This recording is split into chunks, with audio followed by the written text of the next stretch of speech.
बस भाई बस, गाड़ी रोक दो, मेरे साले का घर आ गया। अरे दीदी, जीजाजी, आप लोग आ गए। कैसे हैं जीजाजी? अरे वो सब बाद में, पहले टैक्सी वाले के पैसे चुकता कर, इसे बहुत जल्दी है। हाँ हाँ जीजाजी, मैं अभी पैसे दे देता हूँ। टैक्सी वाले भैया, कितने पैसे हुए आपके? जी कुल मिलाकर 6,000 रुपये। अरे मर गया रे, 6,000? भाई टैक्सी का किराया मांग रहे हो या हवाई जहाज का? अरे जीजाजी, ये क्या है? टैक्सी वाला 6,000 रुपये मांग रहा है।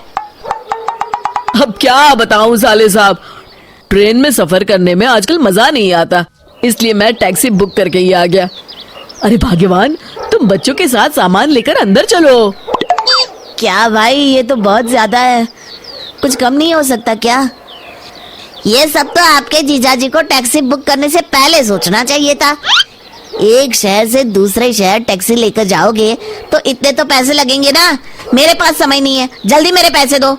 ठीक है, देता हूँ। मनोज मजबूर होकर टैक्सी वाले को पैसे दे देता है।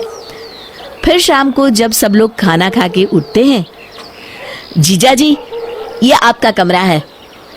ओह, ये कमरा कुछ ठीक नहीं है। वो कमरा किसका है? वो मेरा कमरा है। हाँ, वो कमरा ठीक है। चलो बच्चों, हम वहां सोएंगे। अगली सुबह, अरे मालती, मेरी कार कहाँ चली गई? आपकी कार सुबह सुबह जीजाजी बाहर घूमने के लिए लेकर चले गए। अरे जीजाजी बिना बस में भी तो जा सकते थे, अब मैं ऑफिस कैसे जाऊंगा? तभी वहां मनोज की दीदी रेणुका आ जाती है। अच्छा, तो अब तू अपने जीजाजी को बस में भेजेगा? अरे तू खुद बस में क्यों नहीं चला जाता? अरे लेकिन दीदी।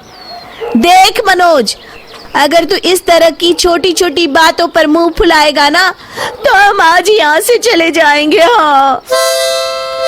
अरे दीदी, आप तो बुरा मान गई, मैं तो मजाक कर रहा था। मनोज मन मार कर बस में बैठकर ऑफिस चला जाता है। फिर रोज किसी न किसी बहाने मनोज के जीजाजी उसकी कार लेकर चले जाते थे।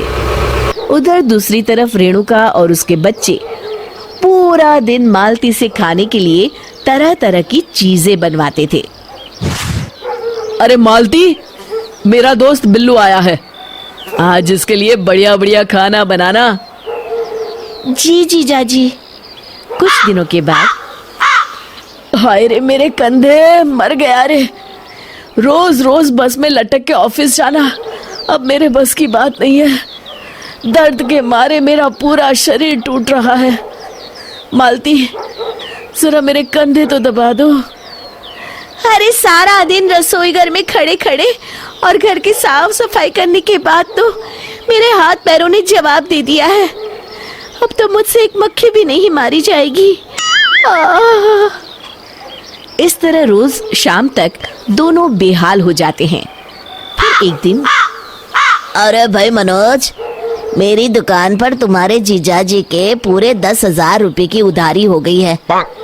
भाई मैंने तो तुम्हारा मुंह देखकर उन्हें उधार दिया था, अब मेरे पैसे दे दो, मुझे बहुत जरूरी काम है। क्या? अरे मर गया रे, 10,000 की उधारी। फिर मनोज मन मारकर अपने जीजाजी की उधारी चुकता करता है। मालती, अब तो हद हो गई, अगर जीजाजी यहाँ और कुछ दिन रुके तो हम सड़क पर आ जाएंगे। आप सही कहते हैं जी, ये लोग इतनी आसानी से यहाँ से जाने वाले नहीं हैं, हमें दूसरा रास्ता अपनाना पड़ेगा। अगले दिन, अरे जीजाजी, आज आप घर पर ही हैं?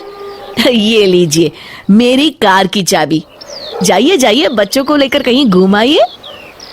अरे आज तो कमाल हो गया, ये खुद कार की चाबी मुझे दे रहा है। गजोधर कार लेकर चला जाता है, लेकिन आधे रास्ते में ही कार बंद पड़ जाती है। अरे ये क्या हो गया इस कार को? ये तो पूरा सुनसान इलाका है, यहाँ तो दूर दूर तक कोई नजर नहीं आ रहा। अरे मर गया, अब क्या करूं? फिर गजोधर किसी तरह घर पहुंचता है। मनोज, ये तुम्हारी कार की चाबी। आज के बाद मैं इसे हाथ नहीं लगाऊंगा। हाँ अगली सुबह हाँ भाई मनोज, मालती कहाँ है? अभी तक नाश्ता नहीं लाई। अरे जीजा जी, कल रात मालती गिर गई थी, तब से मालती को कुछ भी दिखाई नहीं दे रहा। मैंने डॉक्टर भी बुलाया है। तभी वहां डॉक्टर साहब आते हैं और मालती की आंखों की जांच करने लगते हैं। हाँ भाई डॉक्टर, क्या बीमारी है, कुछ पता चला?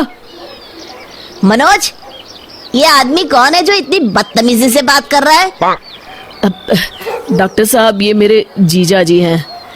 ओ जीजा जी, अरे माफ करना, आपका तो बोलना बनता है जी।